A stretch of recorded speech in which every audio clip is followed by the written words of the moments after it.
On the night of September 26, 1983, a siren tore through a Soviet bunker outside Moscow. A wall panel lit up in red. One word: launch. And one man had about 3 minutes to decide whether to start World War III. Most people have never heard this story, and the ones who have usually only know half of it, because the full version is stranger, messier, and far more unsettling than the clean, hero saves the world version you'll find in a 5-minute explainer.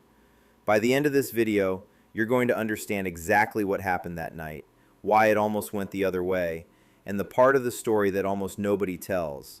Something that happened just weeks later that could have ended everything all over again. The incident happened during one of the most dangerous stretches of the entire Cold War. The US and the Soviet Union weren't just rivals at this point, they were operating on raw nerves. The Soviet Union as a system, not just the Kremlin, not just the leadership, but the whole apparatus, was geared to expect an attack and to retaliate very quickly. It was on hair-trigger alert. It was nervous and prone to mistakes. And into that environment walked a man who wasn't even supposed to be there. Stanislav Petrov was a lieutenant colonel in the Soviet Air Defense Forces. He was intimately familiar with the system's capabilities and limitations. As a software engineer who had helped develop the computer programs that analyze satellite data, he understood better than most how the system worked and how it could fail. He knew the OCO satellites were sophisticated but not infallible, and that the computer systems processing their data were prone to errors. That background matters, because it's what made what happened next possible at all. Petrov was covering a shift for a sick colleague. He wasn't scheduled to be there. The man history would later credit with preventing nuclear war was, quite literally, filling in. On the evening of September 26, 1983, Petrov took his seat for a 12-hour shift at the Serpukhov 15 command center near Moscow. The system analyzed satellite data for signs of a launch from U.S. ballistic missile fields. If the Americans chose to strike, the system was designed to buy the Soviets a few much-needed minutes to decide whether to react. Then, shortly after midnight, a siren blared from inside the bunker. A wall panel flashed awake with angry red letters: launch. The system was claiming high reliability, and not just any reliability. The confidence indicator was showing the highest possible rating. Petrov knew that was a problem, because he'd helped build this system. He knew those satellites weren't actually capable of generating that level of certainty under real conditions. The very confidence of the alarm was itself a red flag. Petrov considered the detection a computer error, since a first-strike nuclear attack by the United States was likely to involve hundreds of simultaneous missile launches in order to disable any Soviet means of a counterattack. One missile made no strategic sense, and then the count went up. 4 more appeared on screen, 5 total, all inbound. The base went into a panic. Everyone around Petrov was looking at him. His job, by protocol, was clear: report up the chain, pass the alert to his superiors, let the system do what it was built to do. He had minutes to decide. Here's where most tellings of this story stop, and where the real story actually begins. Because it wasn't just a bad night to get a false alarm, it was arguably the worst possible night in the worst possible month. The date was September 26th, 1983, and just 3 weeks earlier, Soviet fighters had shot down Korean Airlines Flight 007, killing all 269 people aboard, including a U.S. congressman. Tensions between the superpowers had reached a fever pitch, with both sides viewing each other's actions through the lens of potential aggression and first-strike preparations. Trigger fingers, literal and institutional, were unusually tight.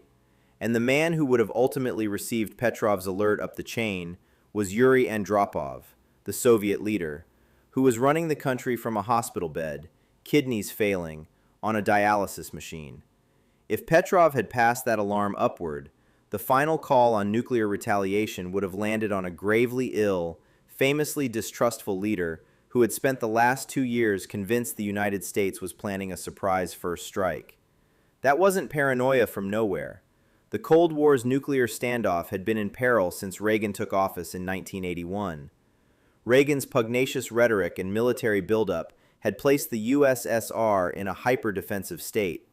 Andropov had responded by launching a massive KGB operation called Ryan, a worldwide surveillance effort designed to catch early signs of a NATO sneak attack.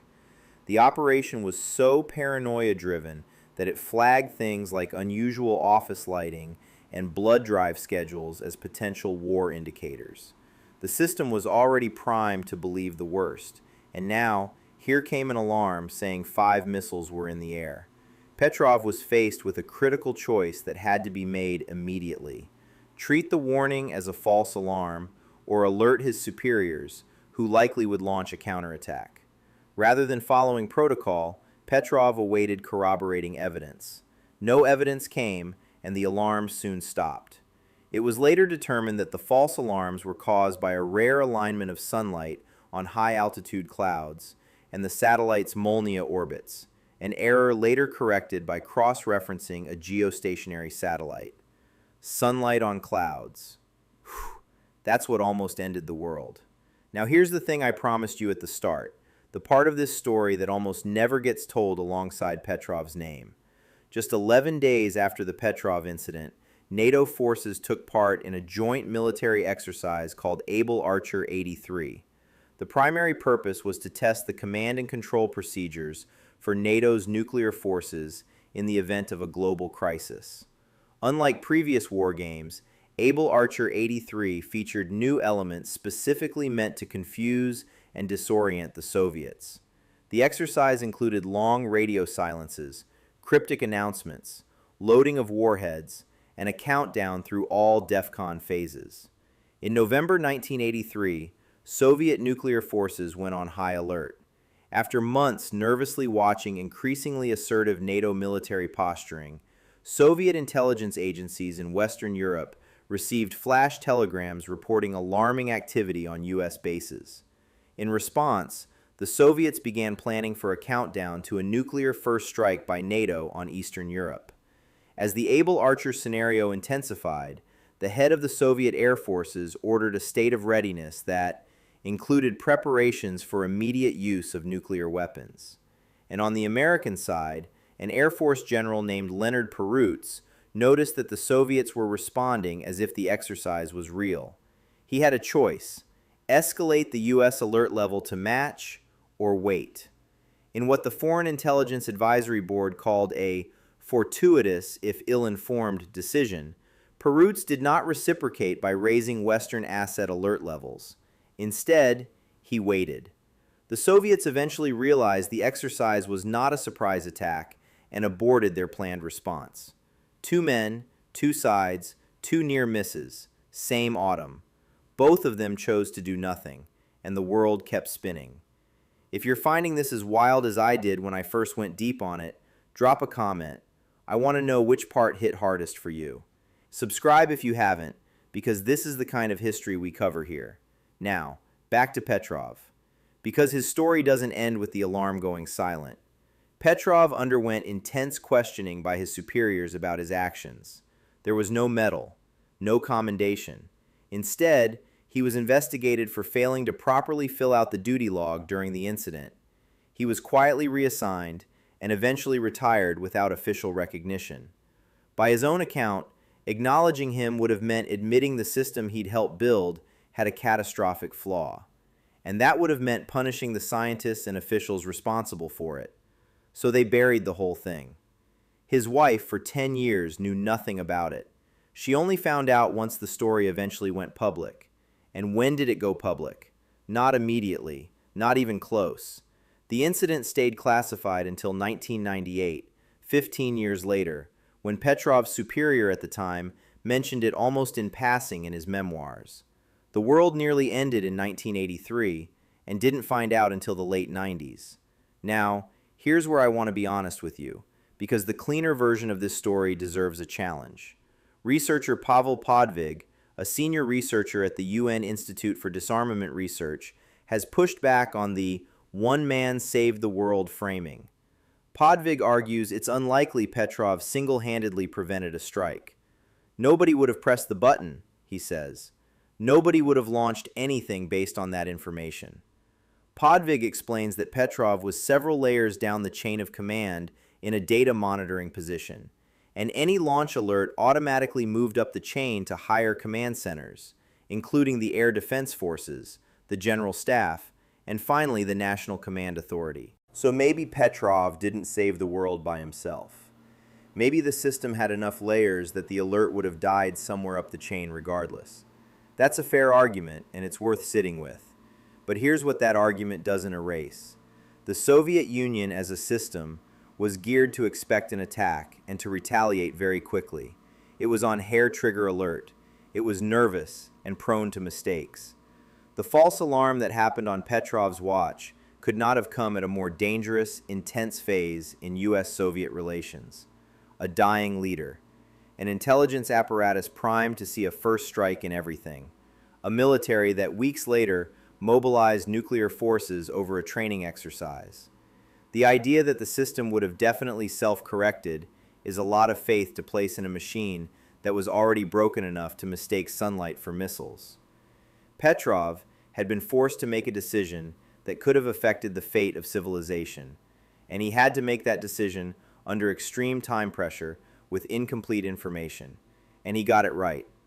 Whether he was the last line of defense or just one of several, he was a line of defense, and he held. Petrov said he did not know whether he should have regarded himself as a hero for what he did that day. In an interview, he said, "All that happened didn't matter to me. It was my job. I was simply doing my job, and I was the right person at the right time. That's all."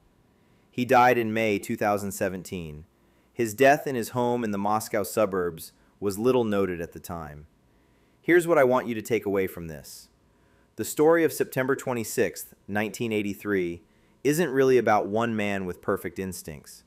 It's about how close the whole system came to eating itself.